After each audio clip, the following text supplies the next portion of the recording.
최근 러시아카 북한군과 함께 주력 병력들을 러시아 본토 쿠르스크 지역에 집중시키는 한편 우크라이나 남부 전선에 비상이 걸렸습니다. 현지 시각 10월 29일 우크라이나 남부작전 사령부에서는 러시아가 우크라이나 남부 전선에 최대 20만 명에 육박하는 엄청난 대병력을 집결시키고 있다고 밝혔습니다. 이들이 노리고 집중 공세를 가할 것으로 예상되는 지역은 포크로우스크 전선의 셀리도보와 쿠라코보, 부울레다르와 우로자인입니다. 남부작전 사령부는 이 러시아군 병력이 아직 대규모 부대를 구성하고 있지는 않아 바로 대공세를 시작하지는 않을 것으로 보이지만 계획에 따라 병력을 분산 배치하고 있는 것이 확인되었다고 합니다.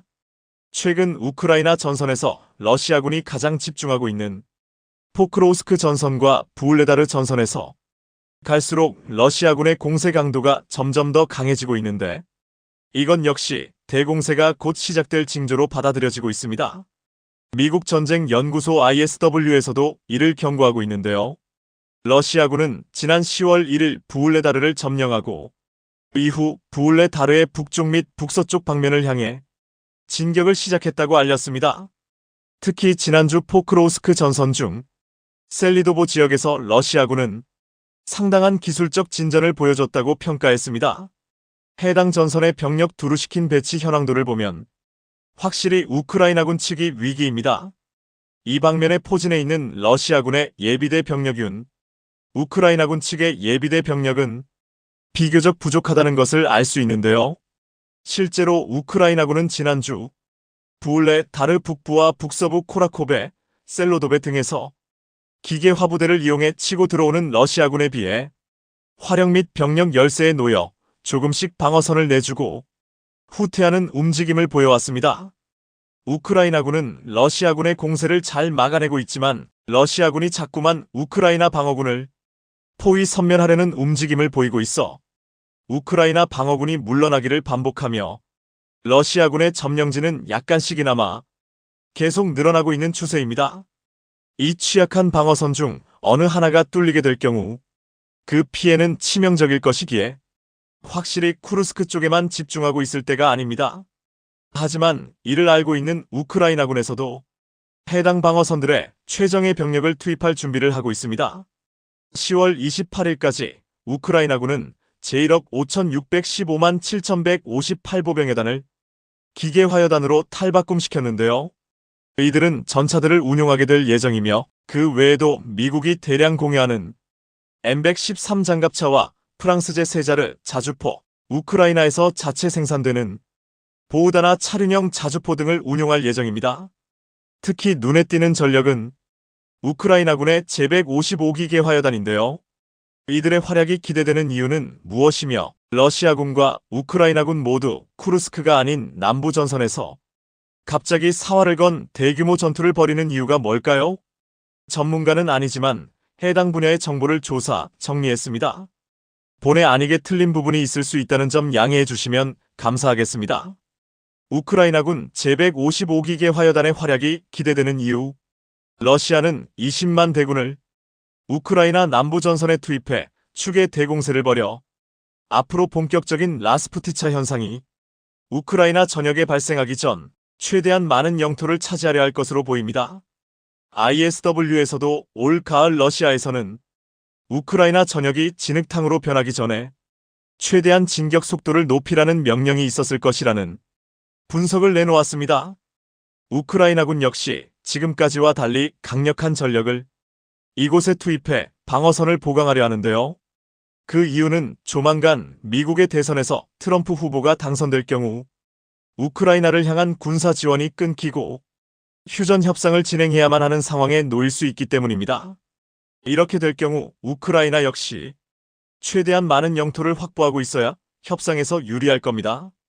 이번 러시아군의 추계 대공세를 막기 위해 투입되는 우크라이나군 제155기계 화여단은 그동안 프랑스에서 6개월간의 전지훈련을 마치고 돌아오는 매우 강력한 완전한 서구식 방식으로 탈바꿈한 기계 화부대입니다.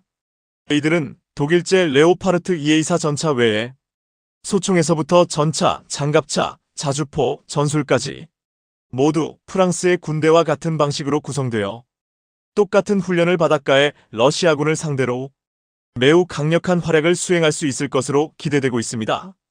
러시아군에 대한 전문 지식을 갖춘 것으로 유명한 미국의 분석가 마이클 코프만과 롬리가 워 안더 라크스 기고문에서 지난 2023년 6월 우크라이나군의 공세를 분석한 바 있습니다.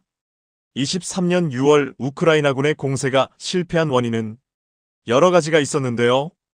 그 중에서도 가장 치명적이었던 부분은 당시 서방 국가들이 제공한 군사훈련 과정들이 지나치게 생략되어 있었다는 점이 컸습니다. 당시 공세 초기에 투입된 우크라이나군의 신규 창설 여단들이 바로 이런 교육을 받은 부대들이었다고 하는데요. 이런 이유로 우크라이나 공세 부대는 새로운 전장 환경에 적응하는 능력이 크게 떨어졌음은 물론 각 부대들이 응집력과 조직력을 발휘하지 못했는데요. 이 탓에 당시 우크라이나군 부대들은 여러 실수를 저질렀습니다. 한 부대는 무슨 이유에서인지 공세 시작 시간을 맞추지 못해 전장에 늦게 투입되는 바람에 러시아군 포병과 대전차 미사일의 공격에 제대로 노출되어 큰 손실을 입었습니다. 당시 서방제 기계화 부대를 내세운 우크라이나 공세부대는 뛰어난 야간 투시 장비들을 활용할 수 있었기에 야간에 공세를 피는 것이 유리했는데요. 하지만 이상하게 공세 시간을 새벽으로 설정해 이 장점을 충분히 살리지 못했습니다. 한 우크라이나 공세부대는 공세 도중 아군 병력들을 러시아군으로 오인해 공격하는 중대한 실수를 저지르기도 했고, 격렬해진 전투 상황 도중 우크라이나군 공세부대의 한 지휘관은 전장 방향을 잘못 파악했다고 합니다. 이 때문에 부대의 측면이 러시아군 포병의 포격과 대전차 유도 미사일에 공격받으며 큰 위기에 처하기도 했다는데요. 새로 창설된 탓에 전투 경험이 부족했던 기계화여단의 어느 우크라이나군 장갑차들이 지뢰개척 장비가 돌파하며 뚫어놓은 안전한 경로를 벗어나 지뢰를 밟고 터져버리며 공세가 실패해버리는 결과가 발생하기도 했습니다. 이후 우크라이나군은 복잡한 제병협동전과 적 참호방어선을 상대로 고기동전을 펼치기보다는 포병화력의 우위를 바탕으로 러시아군의 보급을 차단하고 넓은 전선으로 러시아군을 분산시켜 러시아군에게 소모전을 강요하는 형태로 방어전을 수행해 왔는데요.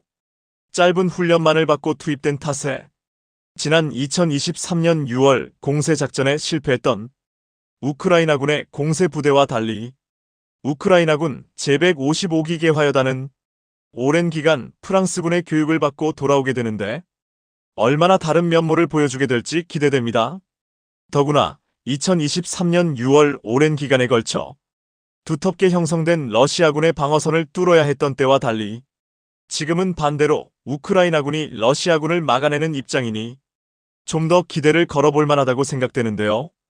우크라이나군의 방어 능력을 끌어올리기 위해서는 기존의 보병여단을 기계화여단으로 강화시키는 것도 도움이 되지만 그 외에 요새를 구축하기 위한 굴삭기, 지게차, 페이로더, 트레일러 화물차, 하이드로크레인 등의 장비를 지원해주는 것도 큰 도움이 될 것으로 분석되고 있습니다. 최근 러시아 본토 쿠르스크 전선에 병력을 집중시킨 우크라이나군은 본토에서 방어전을 수행하기 위한 화력과 병력이 부족해져 자꾸만 러시아군의 공세에 뒤로 밀리고 있는데요.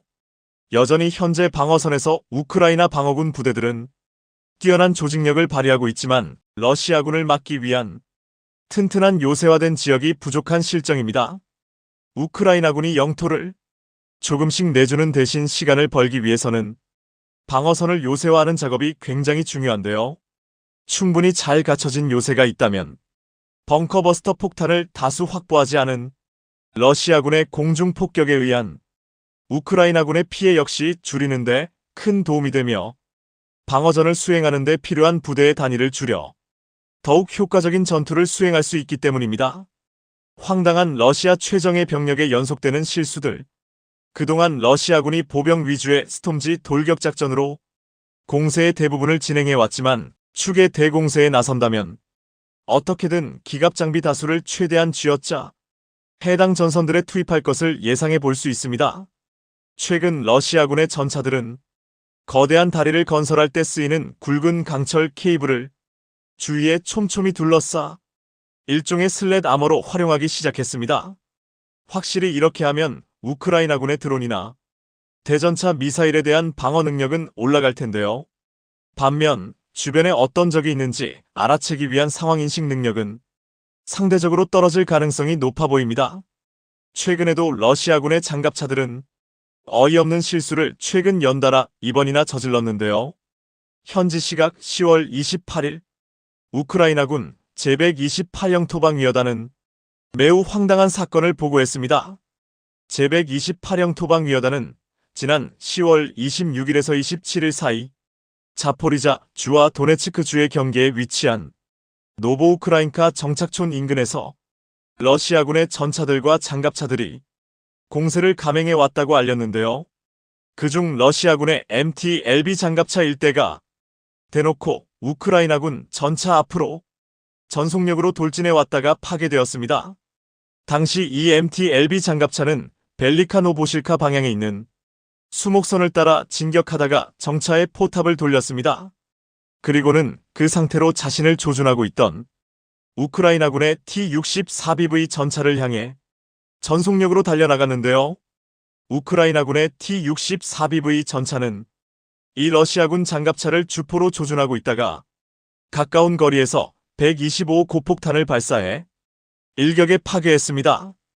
이 전투에서 우크라이나군은 러시아군의 기갑 차량 10여 대를 파괴하고 200여 명의 러시아군을 제압했다고 합니다. 그런데 이런 일이 이전에도 있었습니다. 현지 시각 10월 16일 우크라이나군이 밝힌 바에 따르면 러시아 본토 쿠르스크 서부 글리시코보 방면 일대에서 우크라이나군 제17전차 여단의 T-64BV 전차 소대는 수목선을 따라 공격작전을 수행 중이었는데요.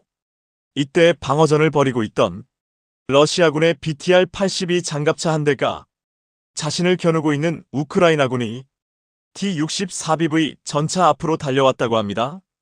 이 장갑차에 타고 있던 러시아군 병사들은 최고의 최정예 부대로 불려왔던 제7근 위산악 공중강습사단 예하, 제56근 위공중강습연대의 병력들이었는데요.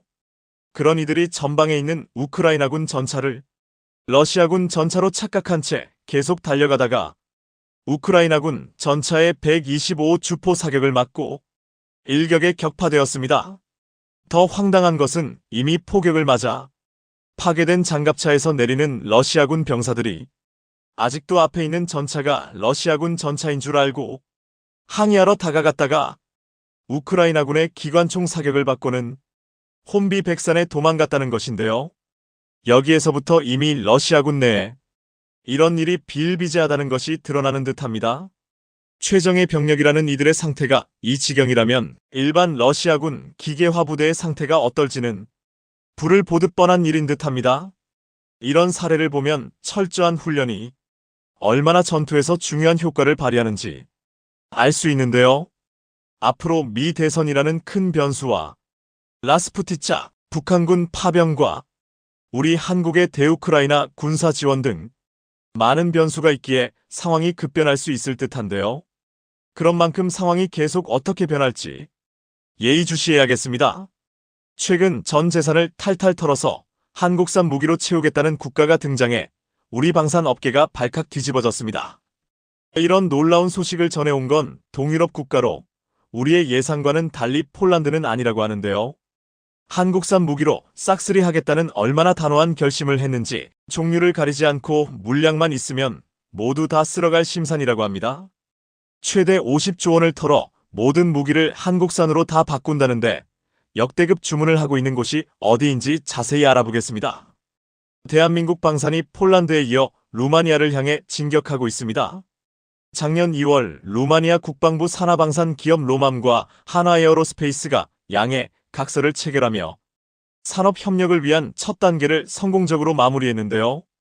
그리고 그로부터 3개월 뒤 루마니아와 방산 협력을 구체화시키는 의미 있는 논의가 있었습니다.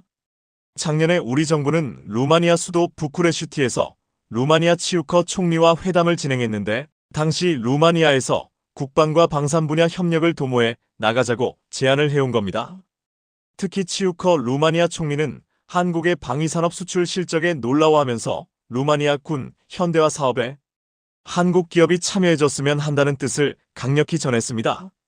사실 한국과 루마니아는 가치를 공유하는 국가로 그동안 국제 무대에서 긴밀히 공조해 왔었는데 앞으로는 방산 분야에서 협력 관계를 돈독하게 다져나갈 것으로 보이는데요. 그런데 최근 루마니아가 LIGNX-1이 생산하는 휴대용 지대공 미사일 신궁 54기를 전격 도입한 것으로 알려지면서 수출 물꼬가 확 트였다는 소식입니다. 이는 무려 1,100억 규모로 추산되는데 무엇보다 주목되는 건 루마니아 수출이 이제 시작이라는 점입니다. 방산업계에 따르면 루마니아 국방부는 작년 말 LIGNX-1으로부터 신궁을 도입하기로 결정하고 우리 돈으로 1,180억 원 규모의 계약을 맺었습니다. 특히나 루마니아의 한국산 무기체계가 수출되는 건 이번이 처음이라 그 의미가 아주 남다릅니다. 신궁은 저고도로 침투하는 적 항공기와 소형 헬기를 격추시키기 적합한 무기체계로 주로 야전군 부대와 군사시설 대공방어 임무에 쓰이며 최대 사거리는 7km입니다. 신궁은 발사대, 피하식 별기, 주야간 조준기로 구성되는데 2인 1조로 운용되며 무게가 15km에 불과해 휴대가 편리하다는 장점이 있습니다. 또한 직접 요격 능력을 갖추고 있을 뿐만 아니라 근접 신관이 장착돼 있어 목표물이 반경 1.5m 이내로 접근하면 자동 폭발해 그 파편으로 목표물을 격추할 수도 있습니다. 사실 신궁은 북한군의 AN-2 헬기를 격추하려는 목적으로 개발돼 헬기 킬러로 통하는데 이번에 루마니아가 도입할 신궁 54기는 모두 국내에서 제작된 뒤 루마니아로 수출될 것으로 보입니다. 그동안 루마니아 국방부 산하군비총국은 9천억 원 규모의 휴대용 대공 미사일 시스템 구매 입찰을 진행했지만 입찰에 프랑스 MBD만 참여해 루마니아는 작년 8월 입찰을 취소했었습니다. 상황이 이러자 루마니아는 LIGNX-1과 다국적 기업 탈레스의 입찰 참여를 요청했고 이들의 휴대용 대공 미사일 시스템을 평가해 결국 LIGNX-1과 최종 계약을 맺게 된 겁니다. 이뿐 아니라 루마니아 국방부는 정부 대 정부 계약을 통해 한국에서 휴대용 대공 미사일 시스템을 직접 구매하기도 했을 정도로 적극적인 모습을 보였었습니다. 이뿐 아니라 LIGNX-1은 이번 수출과 별도로 루마니아에서 국영 방산기업인 로맘과 대공미사일 분야 MOU를 체결한 바 있어 루마니아 유도무기 사업의 추가 수주 가능성이 거론되고 있는데요.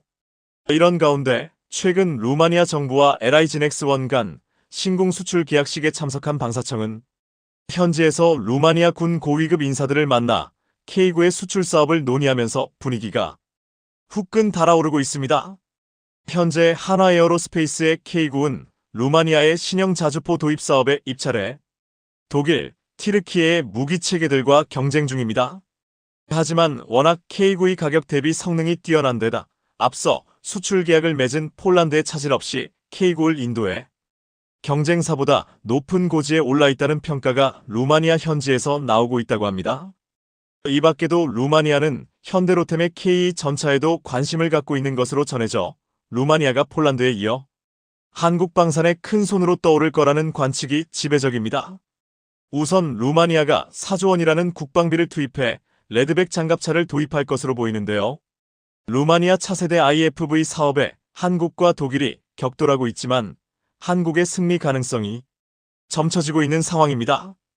방산업계에 따르면 루마니아는 군 현대화 사업의 일환으로 4조 3천억 원의 차세대 IFV 도입을 추진하고 있으며 2031년까지 1단계로 IFV 246대, 이어 52대를 구매할 것으로 알려졌습니다. 현재 물망에 오른 업체는 한화에어로스페이스의 레드백, 미국 제너럴 다이나믹스 랜드 시스템즈 아스코드, 독일 라인메탈의 링스, 영국 BAE 시스템즈의 해글룬즈 CV90 등으로 이 가운데 현재 레드백과 링스가 치열한 접전을 벌이고 있습니다. 그리고 이와 관련해 루마니아 국방부 대변인이 IFV 계약에 대한 계약 절차가 진행 중이며 계약은 올해 체결될 것이라고 밝혔습니다.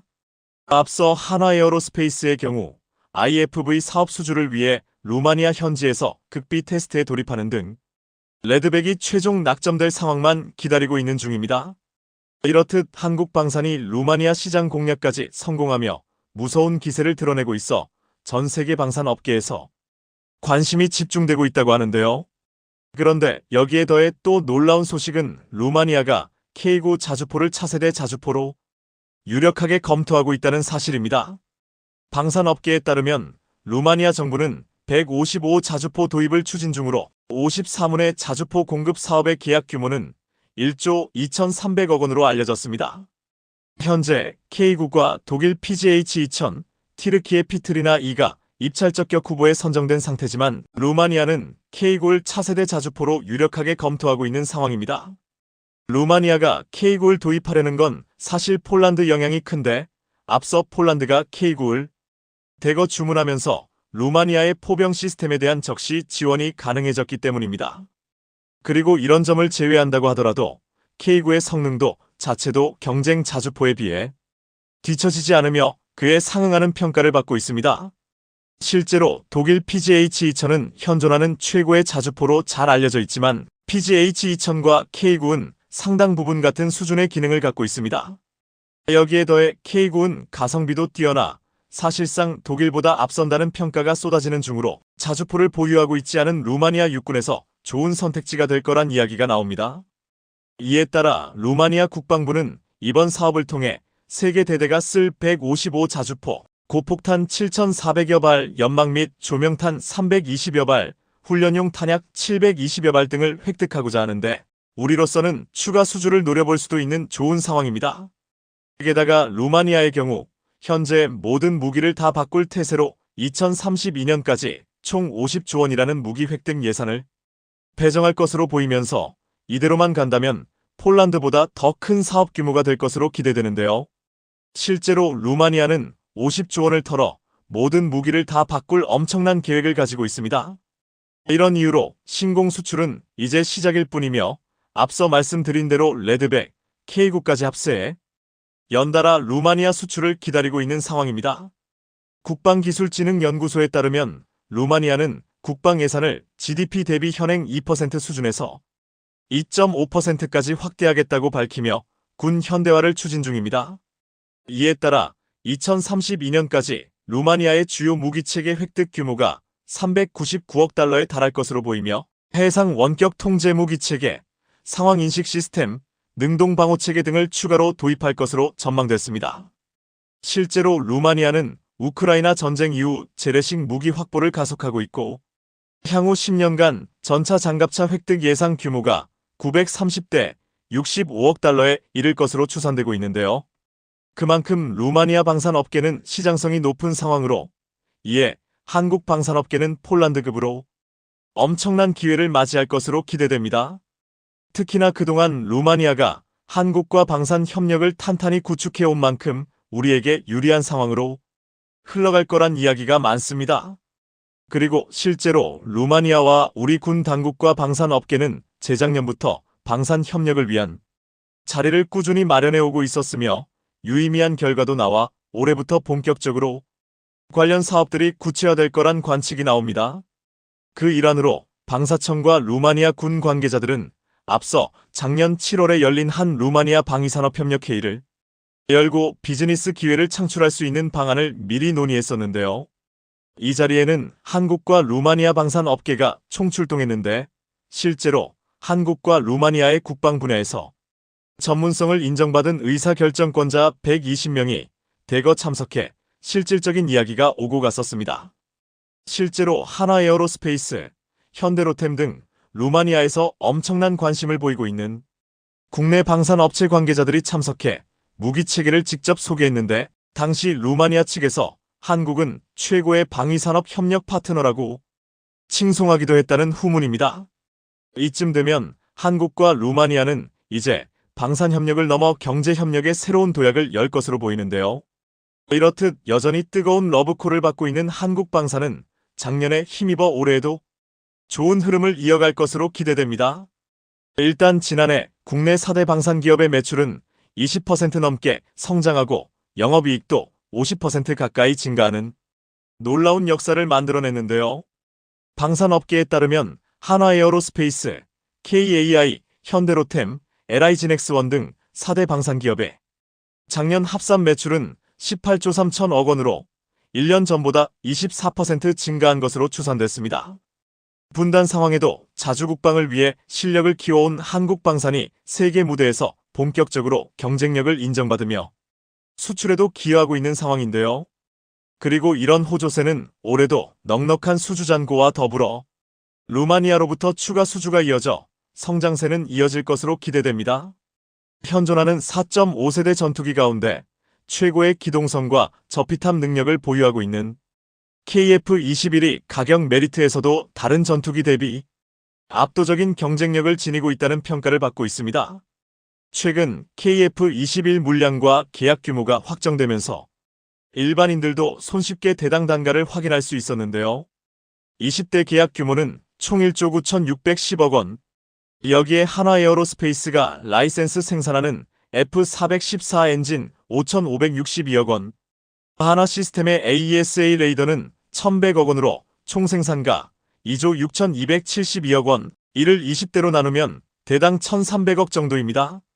경쟁 대상으로 꼽히는 프랑스 전투기 라팔은 1대당 1,500억가량에 거래되는 것으로 알려져 있으니 200억 정도 저렴한 편이지만 사실 당초 목표로 했던 1,000억 안팎의 가격 형성에는 실패한 것이 아니냐는 의견들도 있었습니다. 그러나 여기에는 한 가지 반전이 있었는데요. KAI 관계자에 따르면 대당 1,300억 원은 잘못된 계산법이었습니다. 추후 양산에는 업체 투자 개발비가 포함되어 있기 때문인데요. 이는 개발 과정에서 KAI가 자체 투자한 분담금 일부를 군이 돌려주는 일종의 환급금입니다. 분담금을 다 낸 뒤 다음 생산분부터는 군이 이 비용을 낼 필요가 없는 것이죠. KAI가 받은 계약금에서 업체 투자 개발비를 빼면 KF-21의 20대 가격은 1조 5,530억 원으로 대폭 줄어들게 됩니다. 여기서 엔진과 AESA 레이더를 제외한 KAI 순수 제작 KF-21 1대의 가격은 776억 원대로 떨어지게 됩니다. 납품받은 엔진과 레이더에도 업체 투자 개발비가 포함되어 있기에 이를 모두 합할 경우 최종 대당 단가는 950억 원으로 형성되죠. 이 경우 경쟁 기종 대비 적게는 5배가 많게는 1,000억까지도 가격 경쟁력을 형성할 수 있게 되는 것이죠. 또한 운용 시 소요되는 유지비 측면에서도 KF-21은 전 세계 최고 수준의 시간 대비 낮은 비용을 지니고 있는데요. 개발사인 KAI가 전투기 개발 배치 운영 유지를 전체적으로 담당하게 되는데 그만큼 유지비가 저렴하며 국산 전투기와 부품 수급이 원활하고 약 70%에 달하는 높은 국산화율로 엔진과 일부 부품을 빼면 대부분의 부품을 이미 국산화 상태입니다. 즉 고장이 나더라도 국내에서 쉽게 부품을 구해 수리할 수가 있죠. 실제로 동급 4.5세대 전투기인 유로파이터 타이푼, 라팔, F-16V, F-1BEF 대비 월등한 가격 경쟁력을 지니고 있음을 알 수 있는데 디펜스 위크와 디펜스 뉴스의 에어스페이스 포스 매거진 등에 따르면 F-16B는 1,000억 원, F-15EX는 1,487억 원, 유로파이터는 1,722억 원, 라팔은 1,800억으로 파악되고 있습니다. 이 가운데 KF-21은 가장 최신형 항전 장비, 레이더 성능 비행 성능을 지니고 있고 또한 유일하게 다이아몬드 익형 구조와 저피탐의 설계를 지니고 있어 스텔시에 대한 확장성 등 우위를 지니고 있습니다. 이런 상황에서 최근 충격적인 소식도 전해지는데요. KF-21의 가장 강력한 대항마로 꼽혔던 터키의 칸 전투기 개발 사업이 결국 스캠, 즉 사기였다는 충격적인 소식입니다. 2024년 2월 21일 첫 번째 시제기가 초도 비행에 성공하며 많은 관심을 불러일으켰던 터키의 전투기입니다. 그러나 시제 2호기는 2025년 말이 되어야 제작이 가능하다고 밝힌 것인데요. 일사천리로 진행되고 있다고 생각했던 터키인들은 갑자기 두 번째 시제기가 거의 만 2년이 되어야 나온다는 소식에 다소 어이가 없어하는 반응입니다. 자국 내 네티즌조차도 선거철이 끝난 쇼맨십이라고 팩트 폭행을 할 정도인데요. 예전부터 칸 프로젝트는 현 튀르키예 에르도안 정권의 정치적 이해가 관여된 사업이라는 인상을 줄 만한 요소가 많은 것이 불안 요소로 꼽혀왔습니다. 즉 정치적 선동 프로파간다를 위해 국가 프로젝트인 전투기 사업을 이용해 오고 있다는 지적인데요. 우선 2010년대 중반 당시에 2023년 초도 비행이라는 무리한 계획을 갖고 있었던 것은 유명하며 이러한 초도 비행 일정은 2023년이 튀르키예 공화국 수립 100주년이 되는 시점이라 거기에 맞춰 전투기를 개발하겠다는 미명하에 말도 안 되는 플랜을 밀어붙였던 것입니다. 엔진 개발 사업에는 관련성이 없는 에르도안 일가 운영업체가 참가하는 것도 지적받고 있죠. 개발 프로그램의 쪽으로는 2020년대 초반 들어 이렇게 경제 상태가 엉망이라는 점이 주요 개발 리스크로서 작용하고 있는데, 에르도안 정권의 경제 정책 실패, 특히 경제학 기본과 반대되는 지적 정책으로 인한 매우 높은 인플레이션과 환율, 이로 인한 외환 보유고 부족과 높은 실업률은 경제 위기 직전의 상태로 언제 부도가 나도 이상하지 않을 상황이었고, 결국은 선거 기간 내에 첫 번째 지지율을 띄우는데 성공했던 칸의 두 번째 시기를 제작하는 데에는 2년이라는 긴 시간이 더 필요하다고 하는 것이죠. 반면 한국의 KF-21의 경우 시제 2호기에서 6호기까지, 심지어 복저형 시제기가 포함되어 있음에도 불구하고 거의 한 달에 1대꼴로 제작이 되었는데요. 성공적인 개발 및 양산까지 착수한 KF-21에 대한 해외 관심은 지속적으로 커지고 있는데요. 최근 미들급 다목적 전투기 도입 사업에 착수한 말레이시아가 한국 KF-21과 러시아의 Su-57을 두고 최종 선택을 앞두고 있다는 소식과 함께 군사 전문가들은 만약 말레이시아가 Su-57을 선택한다면 이는 위험한 도박이 될 수 있다고 경고하고 있습니다.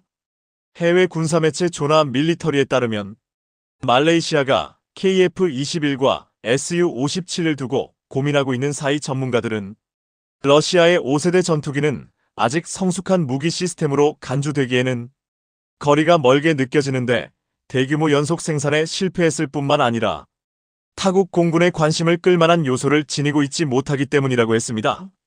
그러면서 현재 러시아 항공우주군만이 Su-57 소규모 편대를 운영하고 있으며 총 20대 정도로 첫 프로토타입이 2010년 1월에 비행한 후 거의 10년이 지나서야 실제 작전에 투입되었고, 그마저도 우크라이나 전투에 참여하여 지상에서 일부 손실을 입었다고 전했습니다.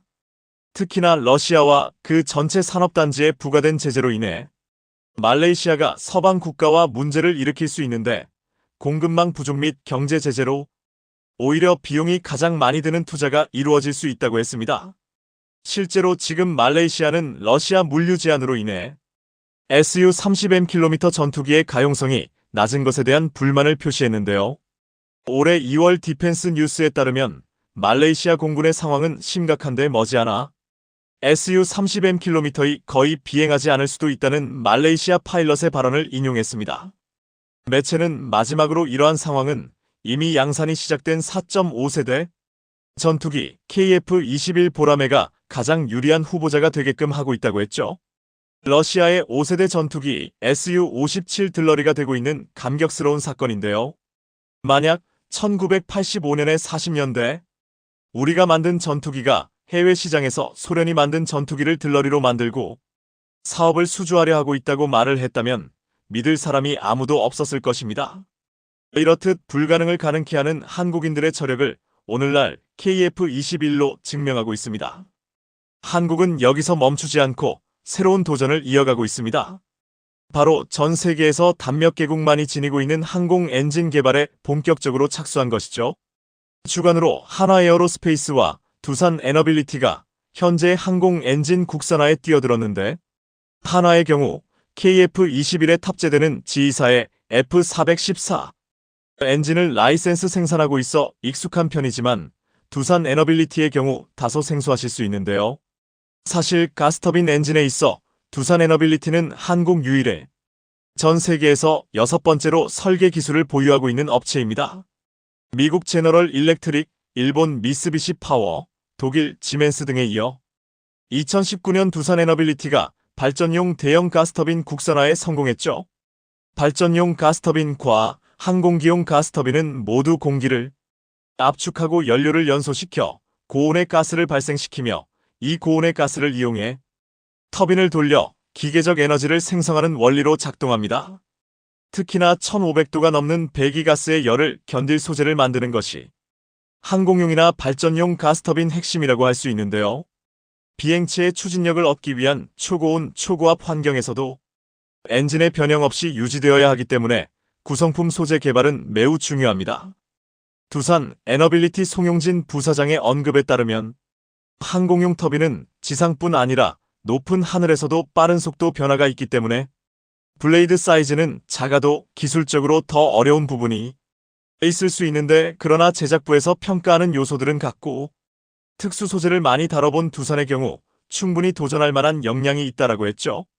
일례로 두산은 항공용 엔진이 요구하는 섭씨 1500도 정도의 고열인 터빈 입구 온도를 견딜 수 있는 설계와 제작 역량을 지니고 있는데요. 1500도는 금속이 녹는 점을 넘어서는 가혹한 환경인데, 온도가 높을수록 고난도의 냉각 설계와 소재 기술력이 필요로 합니다. 그러나 두산은 이미 섭씨 1680도 고온 환경을 극복하는 연소기와 터빈기기 설계 그리고 냉각 기술을 확보하고 있죠. 이게 얼마나 대단한 거냐 하면 한화에어로스페이스마저 1800K, 즉 섭씨 1520도 PIT 기술력을 2029년까지 개발 필요로 하는 것을 목표로 하고 있습니다. 그리고 한화 측이 가장 어렵게 생각하고 있는 것도 바로 이 고온에 견디는 소재를 개발하는 것이죠. 터빈 작동 환경이 1600라고 할 때 약 1000도 정도는 소재 기술이, 나머지 600도는 냉각 기술과 코팅 기술이 담당하게 되는데요. 회전적이기 때문에 높은 피로에서 견뎌야 하고 복잡한 형태를 만들어야 하며 냉각을 위해 홀 가공돼야 합니다. 특히 두산은 고온 시험 관련 크리프 시험기를 국내 최대 규모로 200대 이상 보유하고 있으며 이를 통해 장시간 시험 데이터를 많이 확보하고 있는데, 현재 19년에 걸쳐 연속 시험 중인 장비도 있습니다. 특히나 터빈 온도 1680도까지 견딜 수 있는 역량은 독일 지멘스와 미국 GE보다 높은 수치라고 할 수 있는데요.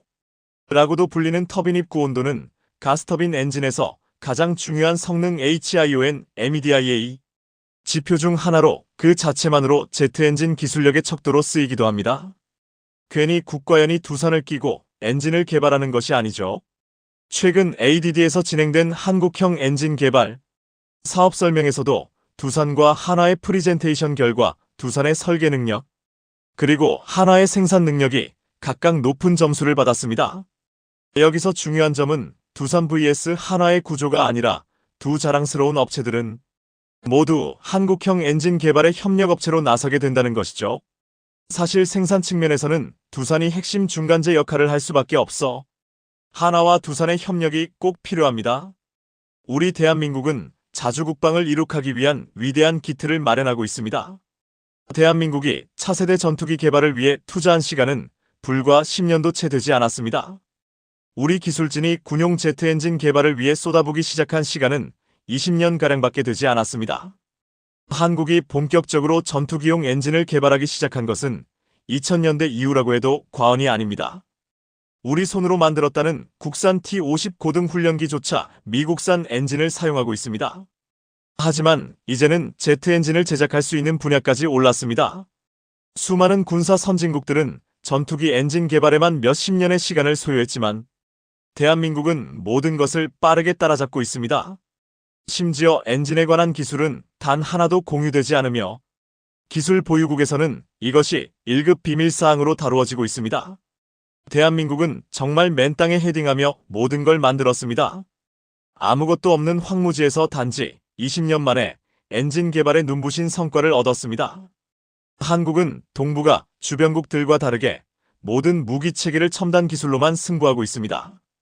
최근 비약적인 성장과 함께 연일 새로운 무기체계를 성공시키며 전 세계를 놀라게 만들고 있습니다. 한국의 K2전차와 K9자주포가 드디어 카타르에 도착했습니다. 해군 상륙함 노적봉함 LST-2 13일 카타르 도하항에 입항해 K2전차 K9 자주포 등 장비와 병력을 전개시키고 있는 영상이 공개되었습니다. 한국산 기갑전력이 중동에 도착하자 중동 전국가들의 관심이 지금 카타르 도하항에 쏠리고 있습니다. 그동안 한국산 전차와 자주포를 사려고 했던 중동 국가들은 이제 한국이 수출의 걸림돌이 되는 요소들을 제거했기에 환호하고 있습니다. 이미 육군 11사단 중대 규모의 부대가 지난 9월 24일 카타르로 훈련 파견을 위해 출국했는데 20여일 만에 카타르에 무사히 도착해 한국산 무기의 위용을 뽐냈습니다. 육군은 K2전차 4대, K9자주포 3운과 전투지원장비 6대 등 총 14대와 철저히 훈련된 11사단 장병 100여 명을 보내 카타르군과 연합훈련을 통해 그 위력을 보여줄 것이라고 했습니다. 이번 훈련에서 K2전차와 K9자주포는 중동의 사막 환경에서 사격과 기동, 정비 등의 성능을 선보일 기회가 되기 때문에 완벽한 현지 테스트가 될 것이라고 여겨지고 있습니다. 이미 K2전차와 K9자주포는 산악 지역이 많은 지형부터 넓고 광활한 평원, 눈이 쌓인 설원, 정글, 사막 등 다양한 환경에서 주행이 가능한 뛰어난 기동성을 보유하고 있습니다. 또한 이번 파견을 위해 11사단 장병들은 7개월간 현지 사전 답사, 언어 습득, 혹서기 체력 훈련 등 철저한 준비 과정을 거쳤다고 했습니다. 오랫동안 숙련된 한국의 특수병들이 와서 펼치는 K2전차와 K9자주포 현지 시연은 중동 국가들의 눈을 사로잡을 것이라고 했습니다. 최근 한국은 K2전차에 달린 독일산 변속기를 국산화시키기 위해 큰 성과를 거두고 있고 K9자주포는 STX 엔진이 최근 엔진 국산화에 성공했습니다. K9자주포는 지난 2020년 UAE와의 수출 협상이 진척이 되었으나 독일의 대중동 무기 금수 조치로 인해 무산된 바 있습니다. 방산업계 관계자는 독일은 특히 과거 유대인과의 관계 때문에 이스라엘과 적대적인 중동 국가들에 대한 무기 수출을 꺼리고 있다. 있다면서 과거 미국 사례처럼 직접적이지는 않지만 국산 무기의 중동 수출에 간접적으로 독일의 영향을 받았다. 국산 무기의 중동 수출에 간접적으로 독일의 영향을 받았다라고 말했습니다. 하지만 이제 독일산 엔진과 변속기를 국산화시킨 K2전차, K9자주포를 이번 현지 훈련에서 검증이 완료되면 거대한 중동머니가 한국산 무기를 대거 구입할 수 있을 것으로 분석하고 있습니다. 가장 먼저 기대를 하게 하는 것은 UAE가 프랑스 구형전차 100대를 교체할 예정인데 현대로템은 K2전차 사막형 100대를 수출하려 하고 있습니다. 전문가들은 UAE에 대한 K 수출 및 현지 생산에 합의할 경우 이집트, 오만, 사우디아라비아, 요르단 사막형 전차가 필요한 중동 국가 연쇄 수출로 이어질 것이라고 했습니다. 최근 티르키의 한 매체는 한국이 독일을 제거하다 K2 전차는 곧 한국 엔진을 갖게 될 것이다라고 보도했습니다. 이 매체는 그동안 독일산 부품이 너무 비싸 중동 국가 수출에 어려움이 있었다고 설명했습니다. 한국의 1500마력 엔진이 이미 개발되었으나 정치적인 문제와 내부 갈등으로 채택이 늦어졌지만 이제 한국은 국내에서 개발된 엔진을 사용할 것이라고 했습니다. 이집트는 이미 지난 2022년 2조 원의 K9자주포 수출 계약을 맺었는데 이집트가 내놓은 조건은 지금까지 써온 독일산 엔진을 한국산으로 대체해달라는 것이었습니다. 이에 한국은 서둘리 한국산 엔진을 개발했고 이집트는 환호했습니다. 이집트는 이미 한국산 K9자주포를 전달받으면서 강력한 포병 전력 구축을 시작했습니다. 최근 K9자주포가 이집트 제2야 전군 제6기갑사단에 처음으로 등장해서 현지에서 화제가 되기도 했습니다. 또한 사우디는 K9자주포 성능을 시연할 예정이라고 했는데 이번 훈련을 통해서 시연을 대신할 수 있다며 이미 200문을 수입할 것이라고 공언한 바 있습니다. K9자주포를 생산하는 한화는 벌써 중동 지역을 대비해 생산량을 2배 이상 늘렸는데 내년 상반기에는 또 다른 생산 라인을 추가해 3배 정도의 생산 능력을 확대할 것이라고 했습니다. 최근에 중동의 카타르뿐만 아니라 에스토니아에서도 K9자주포 연합훈련이 펼쳐졌습니다. 에스토니아와 폴란드의 K9자주포를 가진 포병부대가 합동훈련을 한 것인데 이 훈련에는 에스토니아 K9자주포 6대와 폴란드 K9 3대가 참여했다고 했습니다. 이렇게 에스토니아와 폴란드가 연합훈련을 하는 이유는 K9자주포로 나토의 동부 국경을 보호하겠다는 것으로 험악한 지형에서 기동하는 훈련 장면이 공개되었습니다.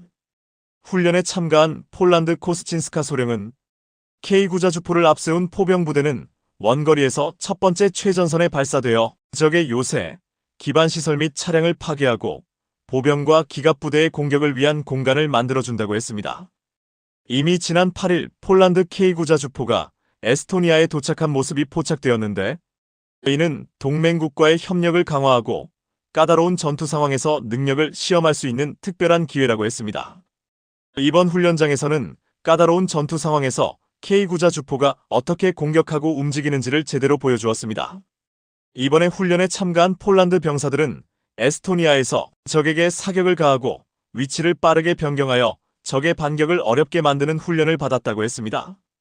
K9자주포는 사격 명령 접수 후 30초 이내, 기동 중 1분 이내에 초탄을 발사할 수 있고 15초 동안 3발의 급속 사격과 3분 동안 분방 6발을 쓸 수 있는 속도를 갖추었습니다. 폴란드와 에스토니아는 험악한 동부 국경에서 이렇게 빠르게 포를 쏘고 적이 위치를 파악하기 전에 빠르게 회피 기동을 할 수 있는 K9의 장점을 이용한 훈련을 하고 있다는 것이었습니다. 이 훈련에 참가한 폴란드 국방부 로만 피에디욱 대령은 우리의 목표는 가능한 많은 시스템을 폴란드에서 생산하고 유지하는 것입니다라고 말했습니다. 글로벌 군사매체 아미레코그니션은 지난 10일 폴란드가 기록적인 K9자주포 인수로 유럽 최대 규모의 이동식 포병부대를 구축했다고 보도했습니다. 이 기사에서 지난 7일 폴란드가 12대의 K9자주포를 추가 도입하면서 총 108대가 되었는데 2026년까지 총 212대의 K9이 전달될 것이라고 했습니다. 다른 유럽 국가들과 비교했을 때 폴란드는 오늘날 대륙에서 가장 크고 가장 현대적인 포병부대 중 하나를 건설하려는 의지를 가지고 있다고 했습니다. K9 자주포를 획득함으로써 폴란드는 이미 몇몇 비슷한 유럽 국가들의 포병 역량을 뛰어넘었다고도 했습니다. 프랑스는 약 77개의 CAESAR 자주포를 보유하고 있고 독일은 약 100개의 PANGERHAUBRTG-2000을 운용하고 있지만 폴란드는 이런 방산 강국을 훨씬 뛰어넘는 계획을 가지고 있다는 것입니다. K9 자주포는 이번에 중동으로 가서 극한의 더위에서 견딜 수 있는 능력을 시험받지만 최근 추위가 찾아오고 있는 우크라이나 전쟁에서 K9 자주포의 혹한에서 버티는 능력이 놀라운 힘을 발휘하고 있습니다. 폴란드 크랩 곡사포는 K9 자주포의 튼튼한 차체를 기반으로 기동하고 있습니다. 현재 전장에서 크랩 곡사포는 놀라운 기동력을 보이면서 1000마력의 엔진 출력으로 겨울을 포함한 모든 조건에서 움직일 수 있기에 핵심 전력이 되고 있다고 했습니다. 놀랍게도 혹한과 혹서에서 모두 기동이 가능한 K9 자주포는 어떤 나라도 만들 수 없는 놀라운 기동 능력을 보여주고 있습니다. 지난 13일 호주 군사매체 디펜스 블로그는 호주 최초의 헌치맨 자주포가 한국에서 발견되었다고 보도했습니다. 이미 국내에서 지난 12일 이 사진이 화제가 되었는데 뒤늦게 호주에서는 이를 보도하면서 놀랍다고 전했습니다. 이 사진에 찍힌 K9 자주포는 연말 호주 공장 가동을 앞두고 한국에서 테스트 중인 호주형 K9 자주포 AS9 헌치맨 시제품이었습니다. 해당 사진은 충남 태안군 연포해수욕장 인근에서 찍혔는데 K9를 호주 육군의 요구에 맞춰 개량한 모델입니다. 한국은 이렇게 중동, 유럽, 호주까지 K9 자주포를 수출하고 현지 생산을 꾀하고 있는데 이제는 궤도형인 K9 자주포 말고도 차륜형까지도 2027년까지 개발해 전 세계 자주포 시장을 완전히 석권하겠다는 꿈을 보이고 있습니다. 지난 2에서 5일 충남 계룡시에서 대한민국 국제방위산업 전시회 KADEX 2024가 열렸습니다. 여기서 한화에어로스페이스는 무인 포탑을 탑재한 155 차륜형 자주포 모형을 공개했습니다. 모형은 K9A 자주포에 적용되는 무인 포탑과 차체 플랫폼을 결합한 형태였습니다. 세계 자주포 시장의 베스트셀러인 K9를 만든 한화에어로스페이스가 기존의 궤도형 대신 차륜형을 택한 것은 지난 4월 영국이 K9A를 제치고 독일의 차륜형 자주포 RCH-155를 선정한 게 영향을 준 것으로 전해졌습니다. 방산업계 관계자는 전쟁 접경 지역 국가들은 방어력이 좋은 궤도형 자주포를 주로 선정하지만 후방국들은 신속한 병력 전개에 유리한 차륜형을 선호한다며 앞으로 이 수요까지 한국산 자주포가 해결해주겠다는 것이었습니다. 이에 지금 차륜형에서 앞서 있는 독일이 크게 긴장하고 있다고 했습니다. 한화는 차륜형 자주포를 개발한 뒤 미주 중동 유럽 시장 수출까지 연결시키겠다고 말했습니다. 포방부라 불리는 전력을 가진 한국은 포방부의 핵심인 자주포에 있어서 세계 최강국임을 입증해 보이려 하고 있습니다. 대한민국 조선업계가 최근 세계 1위를 탈환하면서 그야말로 웃음꽃이 피었습니다. 수주호황으로 슈퍼사이클에 진입하면서 중국을 진작에 제치고 연일 초고속 상승 행진을 보이고 있는 중인데요. 이 같은 기세에 힘이어 미국 함정 사업이 한국에 진짜로 넘어갈 분위기가 형성되자 미국 조선사들이 들고 일어나며 한국 견제에 안간힘을 다 쏟아붓고 있다고 합니다.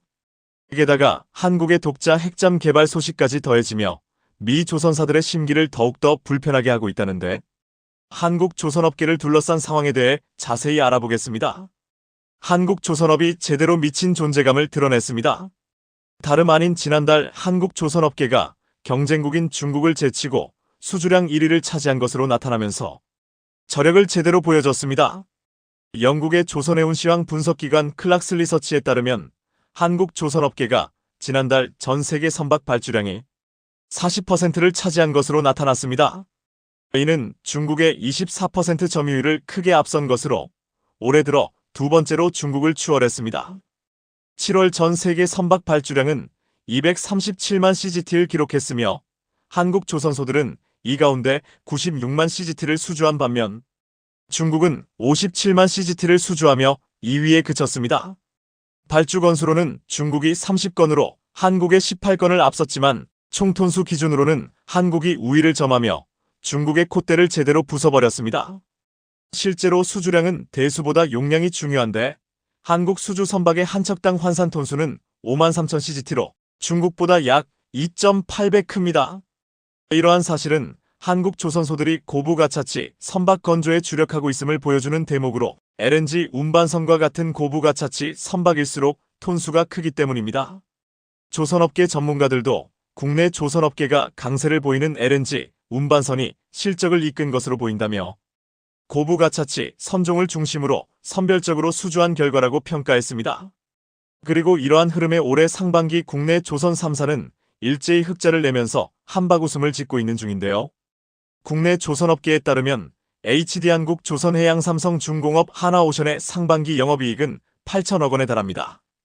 특히나 더욱 기쁜 소식은 이러한 흑자 흐름이 계속될 거라는 사실인데 실제로 최근 성과가 높아지고 있어 우리 조선업계의 활약이 기대되고 있는 상황입니다. 클락스 리서치에 따르면 업황을 가늠하는 지표인 신조선가 지수는 7월 187.98을 기록하는 등 정점에 달한 상태입니다. 역대 최고점인 2008년 9월에 육박하는 등 업계에 따르면 최근 신조선가 지수가 180을 넘어선 게 2008년 이후 처음일 정도로 분위기가 좋습니다. 실제로 하반기 전망은 매우 긍정적으로 이미 조선 3사는 3년치 이상 일감을 확보했습니다. 이번에도 우리 주력인 LNG선 등 고부가차치 선박 위주의 선별 수주 전략을 강화해 나갈 것으로 예상되고 있습니다. 특히나 현재 2억 달러 수준인 LNG선의 인도 가격은 역대 최고 수준에 근접한 신조선가 지수가 상승할수록 조선사 이익으로 돌아오게 되는 만큼 우리 조선업계에 유리한 상황이 지속될 것으로 보입니다. 여기에 더해 최근 카타르로부터 대규모 LNG 운반선 건조 계약이 쏟아지는 등 연이은 수주 소식이 더해지면서 우리 조선업계가 쾌속 순항하고 있는 상황인데요. 실제로 조선업계에 따르면 카타르의 국영에너지 기업 카타르에너지가 우리 돈으로 6조 8,800억 원, 최대 20척에 달하는 LNG 운반선을 발주할 예정으로 알려졌습니다. 이런 가운데 납기가 빠른 한국 조선사들이 벌써부터 이 가운데 10대 이상을 수주할 것으로 점쳐지고 있는 상태입니다. 카타르에너지가 원하는 LNG 운반선은 27만 1000큐빅미터인 카타르 차이나막스급인 현존 최대 크기로 길이 344m, 너비 53.6m, 높이 27.2m, 흘수 12m로 알려졌습니다. 카타르에너지는 중국 후동중화조선과 지난 4월 60억 달러 규모 18대의 카타르 차이나막스급 LNG 운반선 건조 계약을 맺은 데 이어 추가로 최대 20척을 더 확보한다는 계획인데요. 이 중 4척은 중국 조선사 중 한 곳이, 또 4척은 카타르에너지와 관계가 깊은 한 곳이 조선사 3곳 중 1에서 2곳을 선정할 예정으로 한국의 몫이 가장 큽니다. 실제로 발주 물량의 나머지는 HD한국 조선해양, 삼성중공업, 하나오션 등 우리 조선사와 지난 6월부터 협상 중인 것으로 전해집니다. 이렇듯 카타르가 발주 물량 상당 부분을 한국에 맡긴 건 한국 조선사들이 중국 조선사에 비해 월등히 빠른 납기가 가능하다는 점 때문입니다. 카타르에너지는 LNG 운반선 표준 크기로 자리 잡은 17만 4천 CBM급 열척도 추가 발주할 예정인데 역시 한국 조선사가 수주할 가능성이 높다는 게 업계 전망입니다. 그것도 그럴 것이 한국의 대형 조선 3사는 지난해 말부터 올해 초까지 카타르에너지 LNG 운반선 44척을 수주할 만큼 이미 신뢰를 쌓은 상태입니다. 숫자만 보면 HD한국 조선해양 17척, 삼성중공업 15척, 하나오션 12척 등으로 모두 17만 6천 CBM급으로 알려졌습니다. 이렇듯 카타르 소식뿐만 아니라 우리 조선업계에 더욱더 반가운 소식이 전해지고 있는데요. 실제로 우리 주력인 LNG 선의 수요가 앞으로도 눈덩이처럼 쌓일 것으로 보이기 때문입니다. LNG 극조 온화물창 독점 특허를 가진 프랑스 가즈트랑스포르 에떼끄니가즈에 따르면 현재 세계 각국에서 진행 중인 LNG 프로젝트는 1억 7천만 톤 규모로 이를 옮기려면 조선소에 발주된 185척의 LNG 운반선 외에 100척이 추가로 필요합니다. 이들 물량이 나오면 하반기에도 한국 조선사들이 LNG 운반선을 더 수주할 가능성이 큰 상황입니다. 더군다나 이제 미국도 군함 건조를 한국에 맡기려는 가능성이 대폭 높아지면서 우리 조선업계가 세계 시장을 완전히 석권하고 있는 상황인데요. 실제로 지난 4월 카를로스 델 토로 미국 해군 장관이 직접 한국 조선소를 둘러보곤 어안이 벙벙했다고 말하는 등 한국의 조선업 역량이 매우 놀랍다고 평가를 내리면서 미국도 인정하고 있다는 사실을 증명했습니다.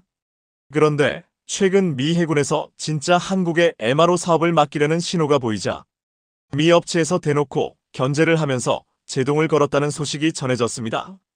조선업계에 따르면 국내 함정 방산 기업들이 미국 함정 유지 보수 정비 MRO 사업에 본격 뛰어들기 위해 얼마 전 미 국방부의 자격평가를 수는 준조롭게 통과했지만 암초를 만났습니다.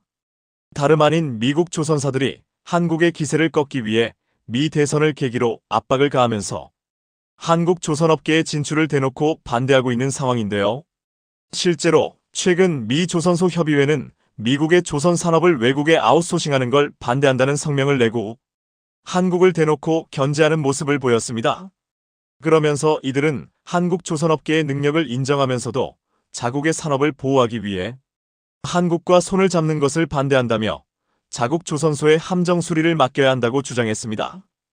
미 조선소 협의회는 자신들의 영역을 지키기 위해 미 대선을 앞둔 상황을 이용해 정치적인 이슈로 몰아가며 미 당국을 압박하고 있는 중으로 밥그릇을 지키려 안간힘을 쓰고 있는 상황입니다. 한국의 뛰어난 군함 건조 능력에 대항할 여력이 없다고 판단한 만큼 정치적 이슈로 만들어 자신들에게 유리한 결과를 만들기 위해 애를 쓰고 있는 겁니다. 그런데 애초에 한국 조선업계와는 상대가 되지 않는 것으로 분석되고 있는데요. 그것도 그럴 것이 이제 대한민국이 핵잠까지 만들려고 하고 있는 만큼 한국의 영향력이 더욱더 커지고 있기 때문입니다. 더구나 미국이 견제하고 있는 중국이 핵무기 생산을 늘리면서 세계의 핵 확산의 위협이 점점 더 커지고 있는 가운데 미 차기 정부가 이 문제를 해결하기 위해선 한국과 적극 공조해야 하는 상황이 눈앞에 펼쳐졌습니다.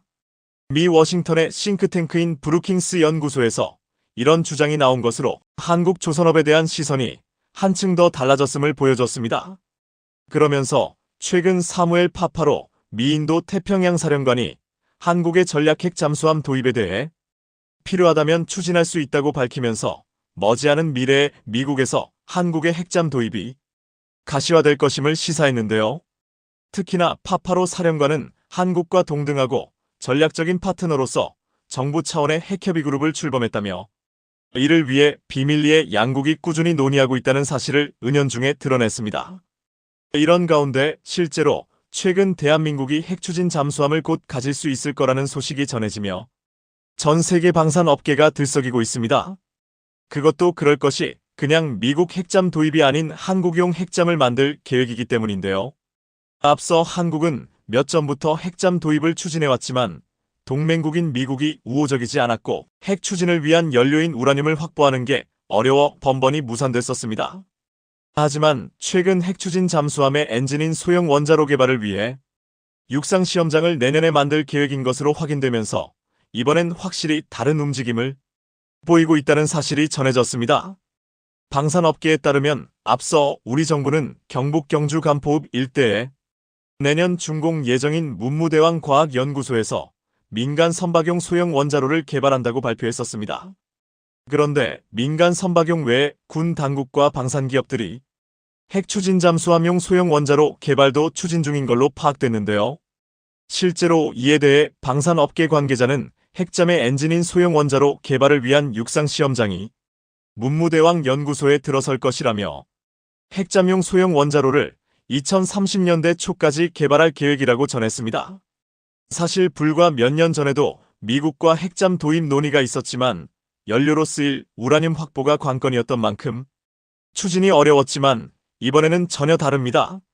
핵잠용 소형 원자로는 우라늄 농축도 19.75%의 저농축 연료를 사용할 것으로 알려졌는데 농축도 20%가 넘는 고농축 연료는 핵무기 제조에 사용될 수 있어 IAEA의 사찰을 받아야 하지만 저농축 연료는 대상에서 제외되기 때문입니다.